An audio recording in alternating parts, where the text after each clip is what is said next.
Gastritis बिग्रेपछि नि ulcer हुन्छ, ulcer भएपछि क्यान्सर हुन्छ भन्ने जुन हाम्रो नेपालीको एउटा थेगो जस्तै छ। र यसमा हामीले चाहिँ नि ग्यास्ट्राइटिस हुँदाखेरि के हुनसक्छ त हामीलाई कतिखेर रेड वार्निङ साइनहरू भनेर भन्छौँ हामीले।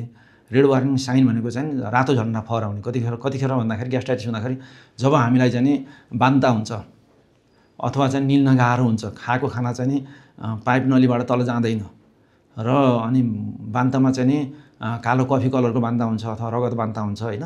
अनि कहिलेकाहीँ चाहिँ कालो दिशा आउने, रगतसँगै कालो दिशा मिसिएर आउने र कहिलेकाहीँ चाहिँ नि खाना अरुचि हुने, अरुचि भएर चाहिँ नि खान मनै नलाग्ने, मान्छे दुब्लाउँदै जाने, वेट लस हुँदै जाने।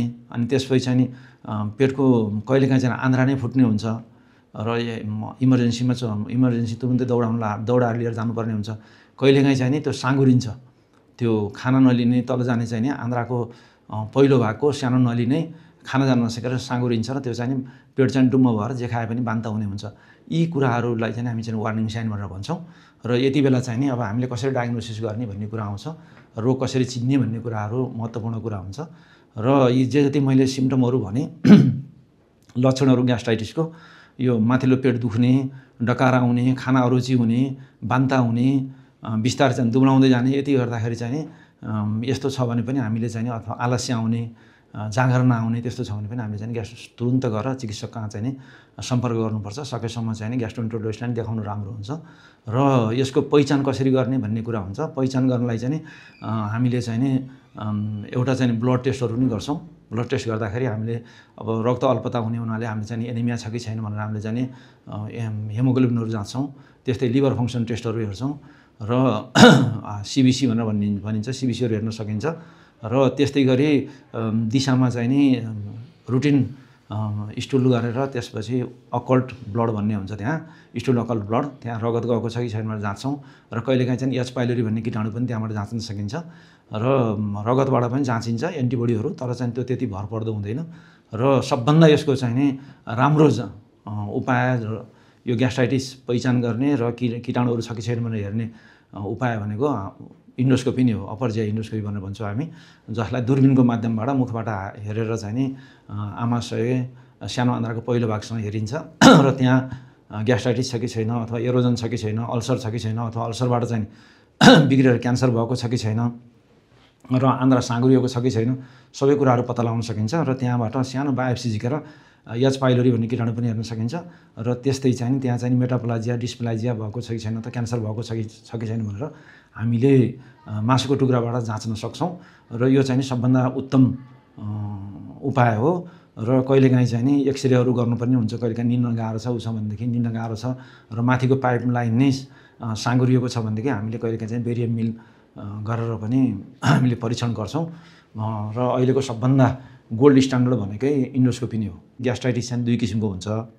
एउटा चाहिँ एक्युट ग्यास्ट्राइटिस भन्ने हुन्छ, एउटा चाहिँ क्रोनिक ग्यास्ट्राइटिस भन्ने हुन्छ।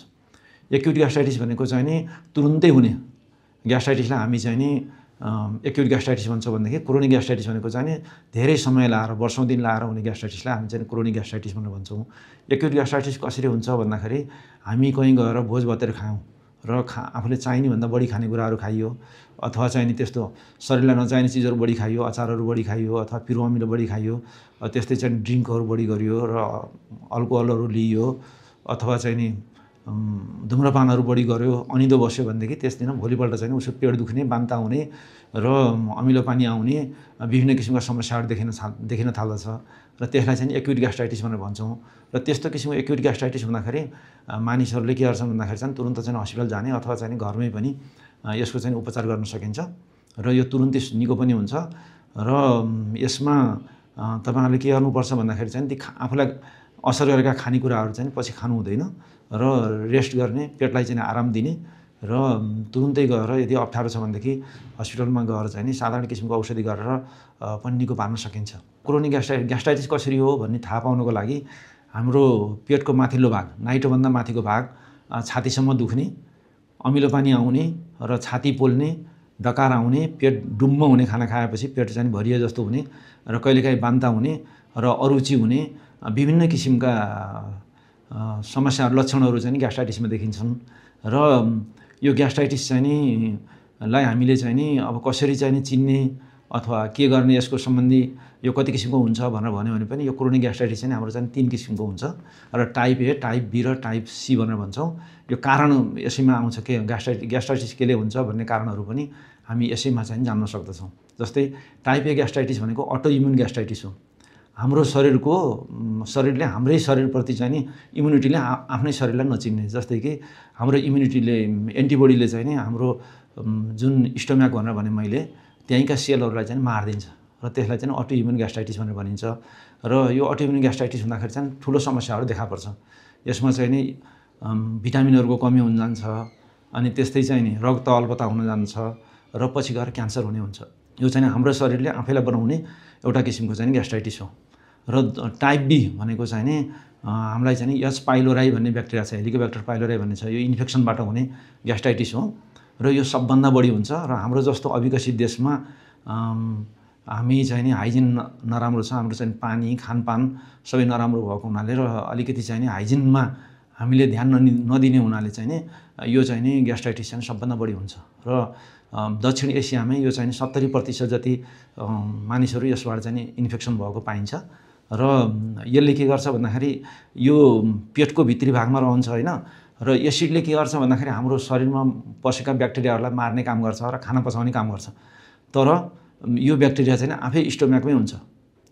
आमाशयको त्यो म्युकस मेम्ब्रेनको तलपट्टि लुकेर बसेको हुन्छ र यसैले चाहिँ एसिड प्रोडक्सन गर्नु बढी मद्दत गर्छ र एसिड झन् बढी बनाएर चाहिँ यसैले चाहिँ ग्यास्ट्राइटिस बनाउँदै चाहिँ अल्सर बनाउनु मद्दत गर्छ।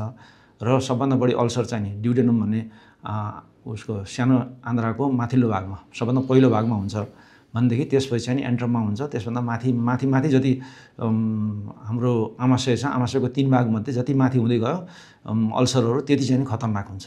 त्यसो भएर यो जुन एच पाइलोरी भन्ने ब्याक्टेरिया छ यसलाई चाहिँ नि यो कसरी सर्छ भन्दाखेरि हाम्रो जुठोबाट सर्छ, हाइजिनहरू राम्रो नभएर सर्छ, पानीबाट सर्छ, खानेकुराहरूबाट सर्छ। त्यसो भएर यी कुराहरूमा ध्यान दिनु पर्यो र खाने बेलामा हात धुने, राम्रोसँग हात धुने, सरसफाइ गर्ने र पानीहरू चाहिँ उमालेर फिल्टर गरेर पिउँदाखेरि यसबाट चाहिँ बच्न सकिन्छ। र तेस्रो किसिमको ग्यास्ट्राइटिस छ जुन चाहिँ नि केमिकलहरूबाट, इरिटेन्ट्सहरूबाट हुने ग्यास्ट्राइटिस भनेर भन्छौँ हामी। र यो तेस्रो किसिमको ग्यास्ट्राइटिसमा हामी चाहिँ बढी फोकस गर्छौँ। र जस्तै कि जथाभावी औषधिहरू किनेर खान्छौँ हामी, जस्तै पेन किलरहरू किनेर खान्छौँ होइन, टाउको दुखेको, घुँडा दुखेको र शरीर दुखेको औषधिहरू खान्छौँ, एनएसएआइडिज भनेर भन्छौँ हामी, एन्टी इन्फ्लामेटरी ड्रगहरू। त्यसले गर्दाखेरि चाहिँ पेटमा चाहिँ नि त्यो पेटको डाइरेक्ट गएर चाहिँ यसले एसिड बनाउनुमा मद्दत गर्छ र उस्तै पऱ्यो भने एरोजन बनाउने, अल्सर बनाउने यस्तो कारणहरू हुन्छ। र त्यस्तै अरू औषधिहरू, डायबिटिजका औषधिहरू जस्तै रगत पातलो गराउने औषधि, मुटुको औषधि एस्पिरिन भयो, यिनीहरूले पनि ग्यास्ट्राइटिस बनाउँछ।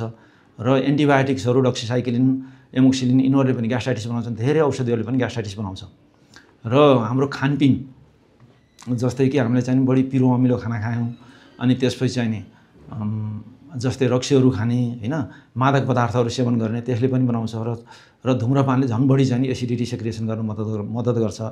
र यहाँ चाहिँ नि अरू रोगहरूको कारणले पनि ग्यास्ट्राइटिस हुन्छ। जस्तै हामीलाई चाहिँ किडनीको रोग छ, किडनी फेलर छ, त्यसको कारणले पनि ग्यास्ट्राइटिस हुन्छ। अब त्यस्तै मधुमेहको, डायबिटिजको कारणले पनि ग्यास्ट्राइटिस हुन्छ। र फोक्सोको कारणले पनि, फोक्सोको रोगले पनि ग्यास्ट्राइटिस हुन्छ। त्यसरी ग्यास्ट्राइटिस गराउने कारणहरू थुप्रो हुन्छन्। र यसमा चाहिँ नि यो ग्यास्ट्राइटिस चाहिँ नि टाइप सीमा पर्दछ। र यी जे किसिमका ग्यास्ट्राइटिसहरू बनाउने कारणहरू छन् तिनलाई चाहिँ हामीले ध्यान दिनुपर्छ। टाइप 1 मा अटो इम्युन ग्यास्ट्राइटिस भनेर भने मैले, जुनमा क्यान्सर हुने चान्स बढी हुन्छ, एनिमिया हुने चान्स बढी हुन्छ र भिटामिनहरूको कमी हुन्छ। र त्यसमा चाहिँ नि हामीले चाहिँ भिटामिन थेरापी दिनुपर्ने हुन्छ, आइरन थेरापी दिनुपर्ने हुन्छ। र बिरामीलाई चाहिँ पटक चाहिँ नि इन्डोस्कोपी गरेर हेर्नुपर्ने पनि हुन्छ। र क्यान्सर भयो कि भएन भनेर, डेभलप भयो कि भएन भनेर हामीले स्क्रिनिङ गरिराख्नुपर्ने हुन्छ। त्यस्तै टाइप 2 जुन छ एच पाइलोरी भन्ने कीटाणुले हुने ग्यास्ट्राइटिस, त्यसमा हामीले चाहिँ नि ट्रिपल थेरापी भनेर दिन्छौँ।